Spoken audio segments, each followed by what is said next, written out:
Uncia Asset Management vous présente la revue de presse de Jean-Pierre Corbel.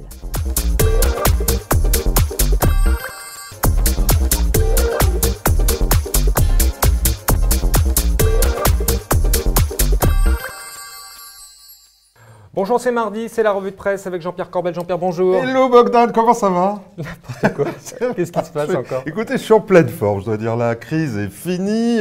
Le CAC et les bourses continuaient de monter la semaine dernière. En début de semaine, ça a l'air un petit peu plus compliqué. François Hollande ne parle plus d'économie. Les analystes sont béats tellement ils sont heureux. Ils ont tous pris leur dose de morphine. Alors, moi, j'ai décidé aussi de prendre la mienne et je vais vous faire une revue La vie en rose, en fait. Et d'ailleurs, Bogdan, je vous trouve très beau aujourd'hui. Oh, allez-y doucement, Jean-Pierre. Allez-y doucement.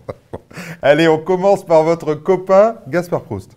Non, moi je suis un peu, il faut que je regarde parce que j'ai eu un coup de fil là, de Sofinco, là, parce que j'ai un crédit. Et je leur ai dit non, mais moi je rembourse pas, enfin je suis contre l'austérité. Donc ça va, a priori, ça c'est bon. Vive l'exemple grec. Eh bien oui, après je suis Charlie, moi j'ai un slogan ravageur, on peut le dire, nous sommes tous grecs. Et comme vous allez en vacances là-bas, je le sais Bogdan, vous allez me ramener une ardoise magique parce que c'est leur jeu national. Regardez, j'ai trouvé des archives. À propos d'Europe, ce mea culpa qui sème le trouble et provoque un réel malaise dans l'Union. La Grèce vient d'avouer avoir menti depuis plusieurs années sur le montant de son déficit pour passer sous le seuil imposé par le pacte de stabilité et échapper donc aux foudres de Bruxelles. C'est la fin d'un mensonge d'État. À peine élu à l'automne 2009, le Premier ministre Georges Papandréou lève le voile sur le déficit grec, annoncé à 6%. Il est en réalité de 12,7% du PIB. Oui, on a vraiment l'impression que l'histoire bégaye. Oui, c'est une impression, quoi. Vous avez vu, celui qui a une tête d'acteur américain, la Varoufakis, qui a fait son tour d'Europe la semaine dernière. Il a dû prendre sa dose de morphine. Écoutez-le, quand il a rencontré M. Schäuble, ça ne s'est pas fait facilement. Comme l'a dit le docteur Schäuble, nous n'avons pas trouvé d'accord. Il n'était pas prévu que ce soit le cas. Nous n'avons même pas, de mon point de vue, trouvé d'accord sur le fait que nous ne sommes pas d'accord. Nous sommes tombés d'accord pour entrer dans des discussions entre partenaires afin de trouver une orientation commune pour trouver des solutions européennes à des problèmes européens. Alors, vous avez vu, ils n'arrivent même pas à être d'accord sur le fait d'être d'accord sur quoi ils ne sont pas d'accord. Bon, il faut qu'on trouve un accord. C'est urgent ou c'est pas urgent? Bah oui, c'est urgent parce que Draghi a fermé le pipeline financier, figurez-vous, pour laisser juste un petit robinet de chantier avec un peu d'eau qui coule comme ça. Mais les Grecs, ils ont qui? Ils ont Super Pigas qui va arriver, le seul banquier qui gagne de l'argent quand tout le monde en perd. Écoutez-le au Grand Journal. Il y a aucune autre solution possible, à mon sens, que effectivement de réduire cette dette et de l'abattre. Alors de combien nous verrons. Nous allons en discuter. 100 milliards, non? Oui, j'ai dit 100 milliards, ce qui a provoqué quelques réactions, pour une raison simple, c'est que si vous abattez la dette de 100 milliards, le ratio dette sur PIB, c'est-à-dire le rapport entre la dette et la richesse nationale, revient à 120% du PIB, qui était l'objectif donné par ce qu'on a appelé la Troïka, c'est-à-dire le FMI et l'Union européenne, pour faire simple. 120%, ça c'est le niveau qui les avait ramenés la dernière fois, où le privé avait perdu sa culotte, non? C'est ça, 120%. Et bien maintenant, c'est au public de perdre sa culotte, chacun son tour. Et M. Tsipras a un allié, regardez bien. You cannot keep on squeezing countries that are in the midst of depression. At some point, there has to be a growth strategy in order for them to pay off their debts, to eliminate some of their deficits. Ils sont trop, ces Américains. Alors, qu'est-ce qu'ils veulent, en fait? Ils veulent que nous, les Européens, on abandonne nos dettes pour qu'on puisse payer la dette du FMI, en réalité, dont ils sont les plus gros contributeurs. Bravo, Barack, on t'adore. En tout cas, attention, il faut aller vite parce que les liquidités sortent des banques. C'est assez logique. En ce moment, on a la trouille, donc on sort son argent. Et on n'est pas loin du bank run, semble-t-il. Est-ce que vous avez d'autres news? Ah oui, elle est une pour la route, tout ce qu'on adore. La dette mondiale, Bogdan. Regardez bien, 200 000 milliards de dollars. 200, ça fait un peu, 286% du PIB mondial. J'ai fait le compte, comme d'habitude, ça fait 35 000 $ par habitant de la planète, enfants compris, tiers-monde compris, ça fait un peu de sous, je ne sais pas comment on remboursera tout ça. Il faudra appeler le Sofinco grec, j'ai dit, pour faire passer l'ardoise magique, certainement. Et regardez cet article dans la GFI, parce que la semaine dernière, la Fed a revu en hausse son évaluation du marché de l'emploi et les bons chiffres de janvier sont publiés et pourraient renforcer le scénario d'un premier relèvement des taux au mois de juin. Attention, relèvement des taux, dette mondiale massive, comment le marché, c'est quand même nouveau comme situation, comment le marché va supporter ça? Danger, on entre en zone inconnue, Bogdan. Inconnu ne l'est pas, c'est la loi Macron. On en a beaucoup parlé, même.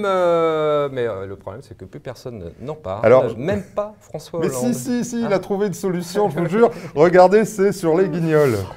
Voilà, de retour en France avec le recul de notre ministre de... Ah mais... Monsieur Hollande, qu'est-ce que vous faites avec une pelle? Je creuse. Hein? Ne dites pas que vous faites les tombes pour les soldats vous-même. Ah non, là j'enterre la loi Macron. Les notaires, les huissiers, personne n'en veut. Du coup, je creuse.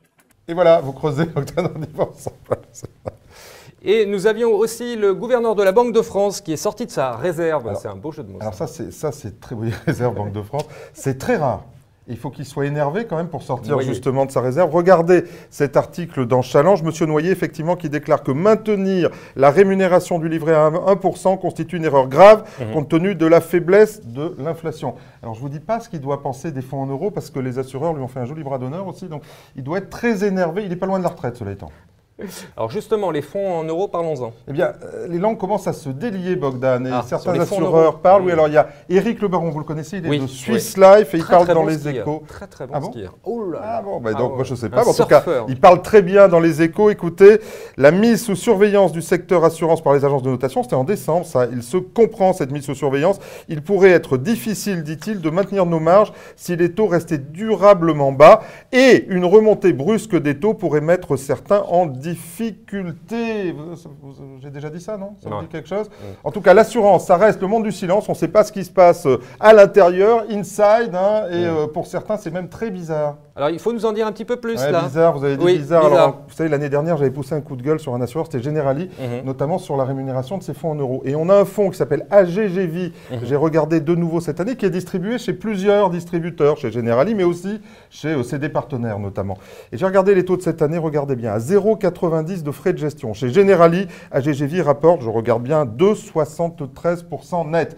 Et si vous regardez le même fonds, même frais de gestion chez CD Partenaires, eh bien c'est 2,23 net. Je ne comprends pas. J'avais demandé l'année dernière à Generali de venir s'expliquer sur ce plateau, de faire un chat pour nous expliquer comment on peut faire 0,50 d'écart cette année avec les mêmes frais de gestion. Bizarre, vous avez dit bizarre. Allez, juste pour rire. Eh bien, juste pour rire, voilà, vous voulez aller vite hein, là-dessus. Oui. Juste pour rire, j'ai suivi, à la télé bien sûr, notre Premier ministre en Chine. Et alors figurez-vous, c'est pas le même qu'en France, il est super libéral, écoutez-le. One in Lai Fa Guo, les entreprises chinoises sont les bienvenues en France.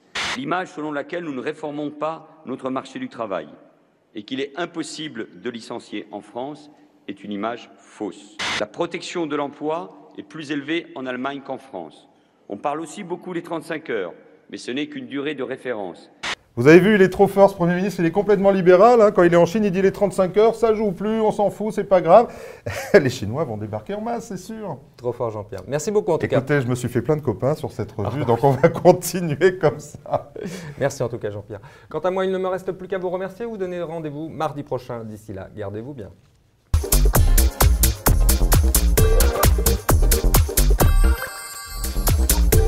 La revue de presse Club Patrimoine vous a été présentée par Uncia Asset Management.